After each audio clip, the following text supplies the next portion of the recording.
What's happening, guys? James Blonde here with MMOHuts.com once again with another video on Skyforge, which is currently in its second closed beta, offering a little bit more for players this time around and letting more players in as they plan to do so from here on out in all of their upcoming closed betas until their open beta, which they just recently announced for this summer, so only a few months away basically. Now, since my first look, I've played the game a bit more and got further into it this time around, so I wanted to show you guys more gameplay, a preview of some of the other classes, some new abilities for my Cryomancer, as well as a little more info on the game itself that I've learned just by playing it. So just to get you up to speed, I've progressed my Cryomancer past this special 2000 prestige mark, sort of a magic number where you are then given your ultimate ability and gain access to the upper Ascension Atlas, the one that looks more like the Path of Exile passive tree that you see here, that starts to get you access to other classes, and I'll talk a little bit more about that as we go along. Also around the 2000 prestige mark, you start to learn your order, whereby you can hire adepts to go on missions in order to farm resources. And just in case you were wondering and didn't catch this in my first look, prestige is the leveling system in the game, and it's determined by the sum of all of your gear's stats totaled. So if you find a better piece of gear and you equip that, not only is it better for you stat-wise, but it's essentially increasing your character's level little by little. This also gets increased by progressing through the Class Atlas, of course, and the Ascension Atlas, but never awarded by completing quests. Those are usually sparks, some sort of resources, and as you progress a little further, you get even more resources that you start to become familiar with. Anyway, as you get around this 2000 prestige mark, you start gaining access to new things, you start needing more resources for advancing and upgrading your items. And to be honest, you start to see things slow down a little bit. Not necessarily in a bad way. This is, I would say, masked a little by the game adding in new resources, like I mentioned, as you progress to balance the game a little bit better. So things get added in and it gets exciting, but also a little bit grindy, and I'll talk about that as we get into the class stuff. But as a disclaimer, I want to say it's not necessarily a bad thing, and I would not say do not play this game because it is grindy. You'll see what I'm talking about as we get into it. But before I get too far into that, I'll show you guys some of the changes I made to my Cryomancer. First off, I no longer have the pimp suit, so I decided to look more like some sort of, I don't know, combat ready suit guy, perhaps a superhero, whatever this is. It's cool looking. Fits better with the whole Skyforge theme anyway. By the way, each class actually has their own class costume you can wear. This one is the default one for the Cryomancer, and each one has their own, and you can get these other ones by trying out the other classes in the practice area. So you don't actually have to unlock the class in order to get that, and I'll show you guys how that works as well. So one thing I didn't show you guys in my first look is you can lock onto targets with F. You can of course cycle through targets with Tab, but if you lock into a target, all of your attacks will be directed towards that particular enemy, and you will automatically face that enemy the entire time. So when you're running around, you're locked on, and you won't switch by just moving your reticule if you have multiple enemies. And of course you can unlock it again by pressing F, but this makes it a lot easier to dodge certain attacks and also make sure that your attacks go where you want them. It's particularly important for classes that have more single target attacks over AoE attacks. But if you notice, when it's not locked on and I don't face her, I can't attack, and when I do have it locked on, no matter what direction my camera is facing, I can actually do damage to her. So I learned what the little lightning bolt symbol is above the dash icon. That is an impulse charge, which is essentially a secondary crit system in the game that's activated by certain abilities, like the held down version of my left click, my third ability, and my right click. And when it's used, you see it does at least twice as much damage it normally would, so if you watch for this, you can use it wisely. My new ability on V here is called Jagged Ice, which is probably one of my favorites now. It does a lot of damage, as you can see, and it sort of looks like it's sculpting something out of ice with a beam. Now, you do have to hold it down for it to work, and the biggest drawback for this one is that you have to tank incoming damage or otherwise cancel the ability. It's just nice that you can actually do that and dash out of the way quickly. But if you can tank the damage and go through the entire ability, it puts the hurt on the enemy and shaves off at least one health bar from a lot of the mini-bosses like this one. And it's also nice because it doesn't have that much of a cooldown, so you can use it again, and you just have to time it right with the boss. But man, it takes quite a bit of health off of them, and you can, like I said, dash out of it if you need to. So if you don't quite get the timing right, it's okay. Always love my third ability there. Does a lot of AoE damage, but also does single target damage if there's obviously only one target.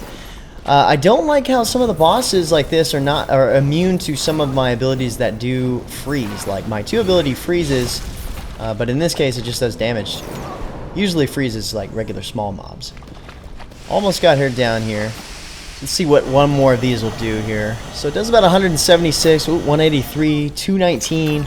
Does a pretty decent range of damage each time here. Now the other ability I picked up besides my ulti, which I'll show you guys an example of very soon, is called Cryobeam. This one's on my Z, and I'm not that big of a fan of it. Watch me kill her with it. It just does a direct line of sight beam that does anywhere from 85 to 171 damage to any enemy caught in it. So in order to use it on multiple targets, you basically have to line them up. So that's not real convenient. I don't really use that one often, but if later on I add a talent to it, I might actually like it a bit more. I can say overall, though, I'm still liking the Cryomancer and the variety of combos you can do once you learn your abilities. Pulling off cool move cycles in this game is pretty satisfying, which I think makes the combat fun regardless of it not being 100% action-based like Vindictus, for example. I'm going to jump off right here, and hopefully I'll be able to show you guys when I gather enough enemies. I'll show you guys my ulti. Let's see if she'll follow me over here.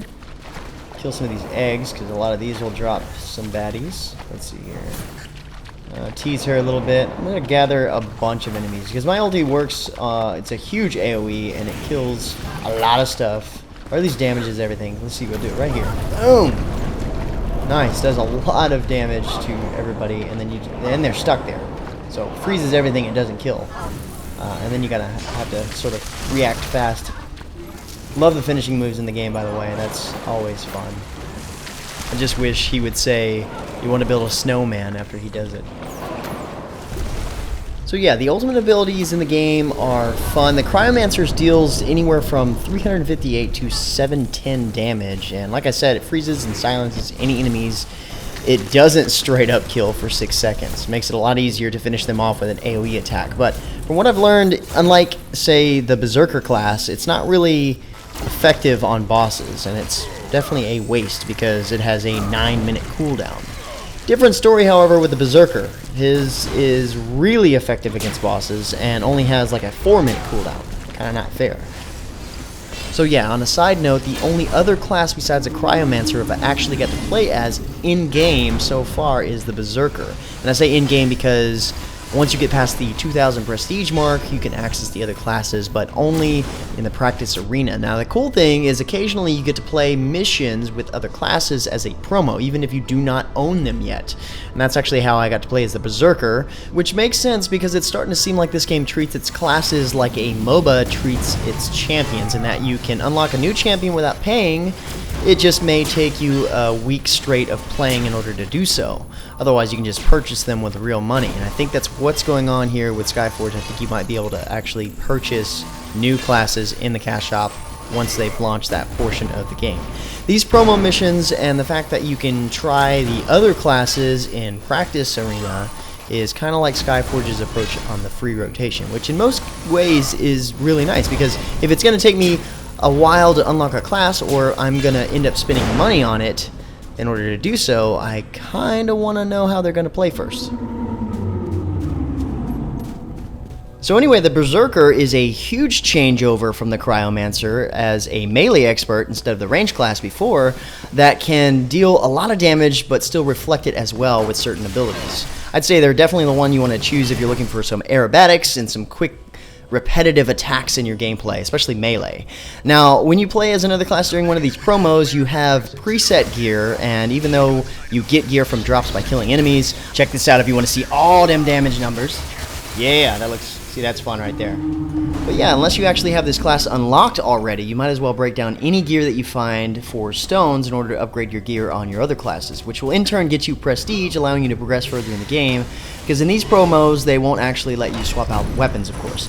I can say, though, changing from the Cryomancer to the Berserker, hitting the ground running like I did, without trying any new class in the practice arena yet to study their abilities and whatnot, is a little tough at first. It makes me realize that my Cryomancer is a little tankier than I thought. But the Berserker has a lot of single-target abilities and a few but really devastating multi-target abilities. His one being my favorite, as you can probably tell, Spin to Win. But I noticed he has a lot less opportunity to cancel attacks and dodge out of them like I can with my Cryomancer. So from the short time that I tried him in this one dungeon, it seems like you might have to watch out for more heavy attacks coming from bosses, especially. But if you do like to see a crap ton of damage numbers pop up on your screen, Berserker is the way to go, for sure. So like I said, I did get a chance to try out some of the other classes, but only in the practice arena, which is pretty helpful because it trains you in detail on each one of the class's abilities and lets you better understand the conditions they're used in.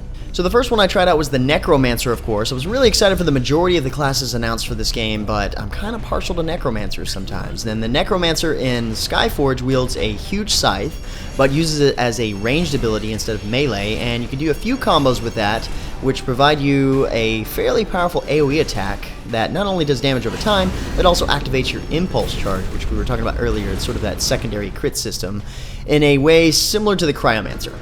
Your secondary left-click ability looks a lot like Anubis' ability in Smite and works in a very similar way.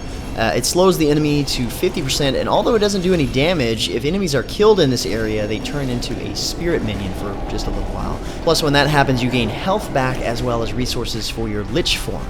As the Necro, you're able to summon a ghostly Mantide, one of the creatures that you fight often in the game, that costs you 15% of your health in order to summon, but deals a decent amount of damage in return to the enemy, slowing them and providing you with charges for your Lich form. Now, in the Lich form, your attacks siphon health away from the enemy and give it to you, and this works off of the charges for the Lich form that you get by doing some of your other abilities, which we've already talked about. You also have an ability that restores health by creating a statue that you teleport to after a short time frame. Now, one of my favorites is the Grave ability that pulls enemies down and deals damage, making them reappear at a safe distance away from you. So overall, the Necro in Skyforge is really cool, but after trying a few other classes, he didn't end up being my favorite. After that, I tried the Slayer. Now, this is your rogue or assassin, squishy DPS type class, and in this game, they're a lot like the Reaper class in Terra, with chain blades and AoE attacks. Definitely based on combos, crit damage, and quick attacks. In fact, a lot of their moves do not consume dexterity or mana, so you can just sort of spam away a lot of them.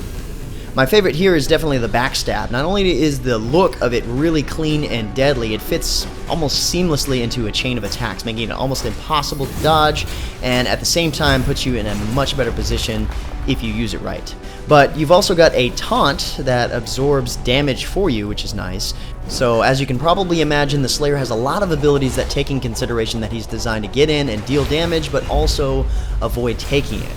Another class I tried and wanted to point out is the Kenetic, who is middle of the road when it comes to damage and defense, but did really well with controlling the enemies, especially with his gravity shield, which keeps all of the enemies sort of corralled in a group, kind of like Odin's ultimate in Smite.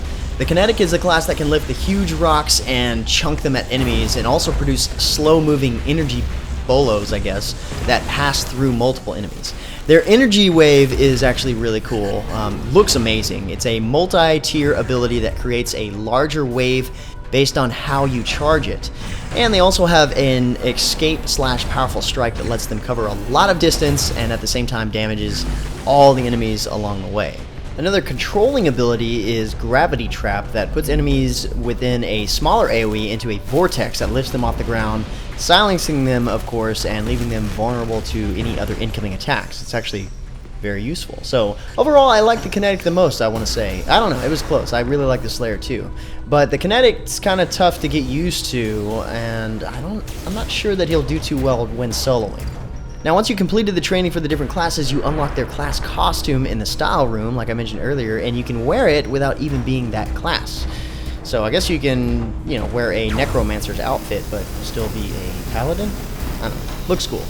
Unfortunately, training as the classes in the practice arena doesn't exactly give you any quicker access to those classes. That would be way too easy and convenient.